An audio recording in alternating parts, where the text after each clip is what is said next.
السلام علیکم my dear students. آج میرا کلاس 5th پرائمری کے لیے ہے. سبجیکٹ اردو ہے. ٹاپک ہے آج کا ٹاپک ہے بچوں پیارے نبی صلی اللہ علیہ وسلم کا انصاف. لیسن شروع ہونے سے پہلے اوپر دیے گئے کچھ الفاظ ہیں وہی ہم پڑھیں گے. ریاکاری ہو گیا فریب. نخوت ہو گیا گمنڈ. تکبر ہو گیا بچوں تکبر ہو گیا غرور. ذلت ہو گیا بچوں رسوائی. باز پرس ہو گیا جواب دہی. پیارے نبی صلی اللہ علیہ وسلم کا انصاف 1400 سال پہلے عرب کی سرزمین جہالت کے اندھیرے میں ڈوبی ہوئی تھی. ہر طرف عیاشی اور بے حیائی کا دورہ تھا. اکثر لوگ ان پڑھ اور جاہل تھے.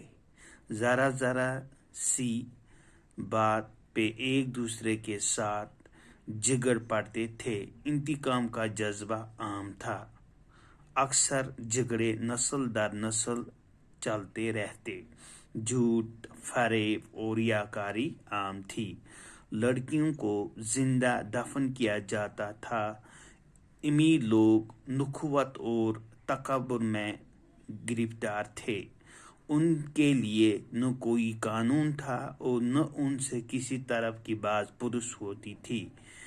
جو جی میں آتا تھا کرتے تھے. غریبوں کو ہر طرح کی ذلت اٹھانی پڑتی تھی اور ان پہ طرح طرح کے ظلم وار رکھے جاتے تھے. عرب کی یہ جہالت جب انتہا کو پہنچی تو اللہ کی رحمت جوش میں آئی اور اس نے حضرت محمد صلی اللہ علیہ وسلم کو نبی بن کر بھیجا تاکہ غریب نادار اور بے کس لوگ عزت کی زندگی بسر کر سکیں. آپ نے یہ تعلیم دی کہ اللہ اور اللہ کے قانون کے نظر میں گورا کالا اجمی اور عربی امیر اور غریب سب یکساں ہے.